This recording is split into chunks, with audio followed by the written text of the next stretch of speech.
నిన్న కాంగ్రెస్ పార్టీ ప్రభుత్వం నల్లగొండలో పెట్టినటువంటి సభ అది ప్రభుత్వ అభివృద్ధి పనుల శంకుస్థాపన సభన లేదా ప్రభుత్వ ప్రారంభోత్సవాల సభన లేదా ప్రజల సొమ్ముతోని ప్రభుత్వ సొమ్ముతోని బీఆర్ఎస్ పార్టీని కేసీఆర్ గారిని కేటీఆర్ గారిని హరీష్ రావు గారిని తిట్టడానికి పెట్టినటువంటి బూతుల సభన అర్థం కావడం లేదు. సహజంగా ఒక ముఖ్యమంత్రి గారు మాట్లాడతారంటే ప్రజలు ఎంతో ఆసక్తి ఉంటుంది. ఆ ప్రాంతానికి కానీ ఆ ప్రజలకు కానీ కావలసినటువంటి ఒక విజన్ని ఆవిష్కరిస్తారు. ప్రభుత్వానికి సంబంధించినటువంటి అభివృద్ధి పనుల గురించి చెప్తారు. ప్రజలకు ప్రాంతానికి కావాల్సినటువంటి ఒక విజన్ని ఆవిష్కరిస్తారు అని చెప్పి చాలామంది అలాంటి నాయకులు కూడా వినాలని ప్రయత్నం చేస్తారు. కానీ అప్పుడెప్పుడో ఆయన దేవుడు వెనకేసుకుంటా, లాభులలో దొంగలు దొరిస్తా, లేకపోతే నన్ను దొంగలు చూసినట్టు చూస్తాను అన్న తర్వాత ఇప్పుడు కూడా నేనైతే ఆయన స్పీచ్కు వినలేదు. కానీ రేవంత్ రెడ్డి గారి ప్రభుత్వం సగం పుణ్యకాలం కాస్త గడిచింది కాబట్టి నల్లగొండలో అది కూడా ఒకసారి బహిరంగ సభలో మాట్లాడుతున్నారు కాబట్టి నిన్న రేవంత్ రెడ్డి గారి స్పీచ్ ఫాలో అయ్యి అయిన తర్వాత అది చేయక కావాలనిపించి ఈరోజు నేను ఇక్కడ ఖమ్మంలో రియాక్ట్ అవుతాను. 32 నిమిషాల పాటు నిన్న రేవంత్ రెడ్డి గారి మాట్లాడినటువంటి మాటల్లో ఆవగింజంత సబ్జెక్ట్ కూడా లేదు. ఆయన మాట్లాడిన మొత్తము కేసీఆర్ గారిని తిట్టడానికో లేకపోతే రాబోయేటువంటి ఎన్నికల గురించి మాట్లాడడానికో సరిపెట్టుకున్నది తప్ప ప్రజలకి ఇది చేస్తా, ఈ ప్రాంతానికి ఇది చేస్తా అని చెప్పినట్టుగా ఎక్కడ కూడా అది లేదు. అది ఒక ఎన్నికల సభలాగా ఉన్నది తప్ప భవిష్యత్తుకు భరోసా ఇచ్చే విధంగా ఎక్కడ కూడా లేదు.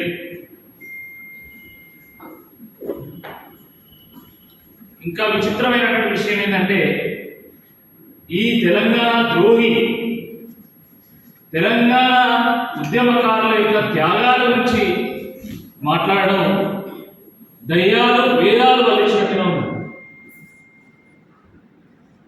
ఆయన తెలంగాణ ఉద్యమంలో కొండా లక్ష్మణ్ బాపూజీ వారి పాత్ర గురించి మాట్లాడండి సంతోషం. కోమటిరెడ్డి వెంకటరెడ్డి గారి పాత్ర గురించి మాట్లాడండి సంతోషం. మరి తెలంగాణ ఉద్యమంలో నీ పాత్ర ఏంది? దాని గురించి ఎందుకు మాట్లాడలే? తెలంగాణ ఉద్యమంలో రేవంత్ రెడ్డి గారి విలన్ పాత్ర, తెలంగాణ ఉద్యమకారుల మీద రైఫులు ఎక్కుపెట్టినటువంటి చరిత్ర రేవంత్ రెడ్డి గారు. అది మర్చిపోయి తెలంగాణ కోసమే పుట్టినటువంటి బీఆర్ఎస్ పార్టీ గురించి, తెలంగాణ ఉద్యమానికి నేతృత్వం వహించి సావు నోట్లో తలకాయ పెట్టి తెలంగాణ తెచ్చినటువంటి కేసీఆర్ గారి గురించి మాట్లాడడం ఎంతవరకు సబబు అని ఈ సందర్భంగా మేము ప్రశ్నిస్తా ఉన్నాం. ఇకపోతే ఆయన ప్రతి బహిరంగ సభ నేను శాసనసభ సమావేశాలు పెడతా, ప్రత్యేకంగా నిర్వహిస్తా, దమ్ముంటే రావాలి అని చెప్పి కేటీఆర్ గారిని హరీష్ రావు గారిని సవాల్ చేస్తావు.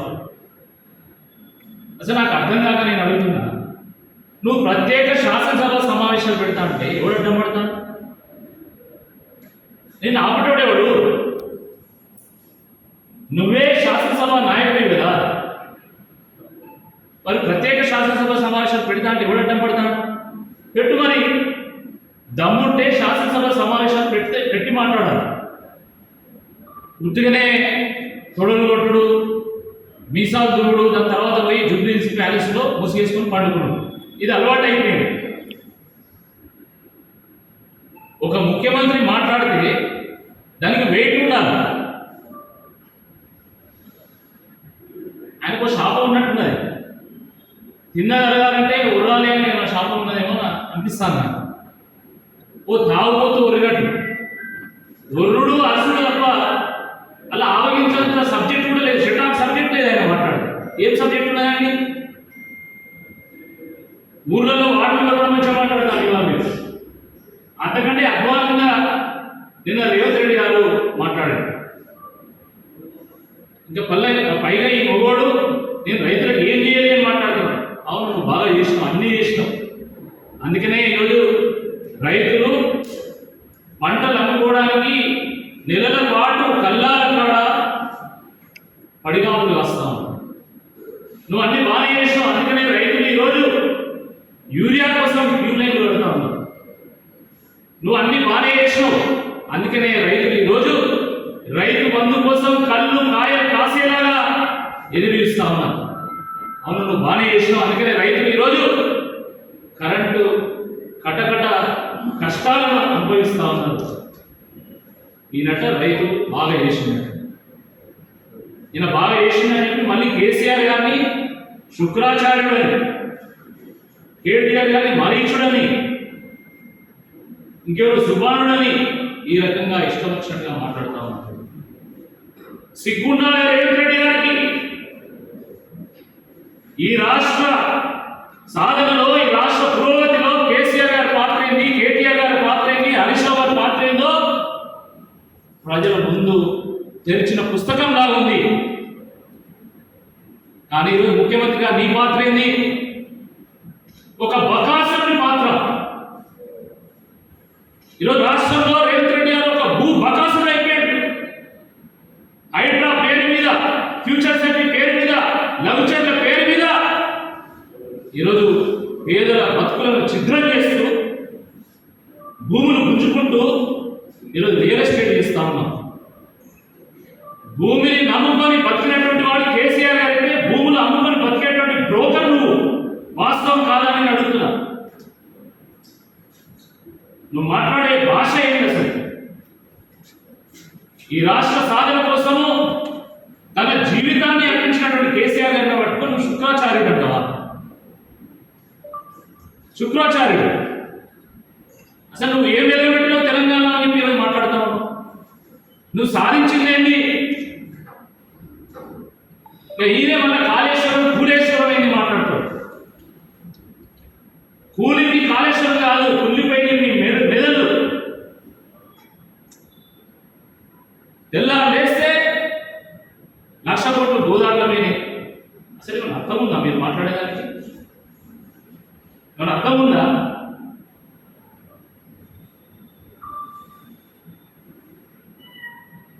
అసలు ఈ కాళేశ్వరం ప్రాజెక్టు ఖర్చు పెట్టిందే 86,000 కోట్లు. 1,00,000 కోట్లు గోదావరి ఎట్టబోతే నాకు అర్థం కాదు. నీ తలకాయ ఏమైనా బీరువాలో పెట్టుకుని నుంచి మాట్లాడతావా? లేకపోతే బహిరంగ సభలో మాట్లాడుతుంటే నీ దగ్గర మైక్ ఉంటుంది, ప్రజలు దూరం ఉన్నారు కాబట్టి ఏది పడుతుంది మాట్లాడొచ్చనే ఉద్దేశంతో మాట్లాడుతున్నావు. 86,000 కోట్ల రూపాయలు కాళేశ్వరం కోసం ఖర్చు పెడితే నువ్వు 1,00,000 కోట్లు ఖర్చు పెట్టిన 1,00,000 కోట్లు గోదావరిలో నేను ఎక్కడ మాట్లాడుతావు?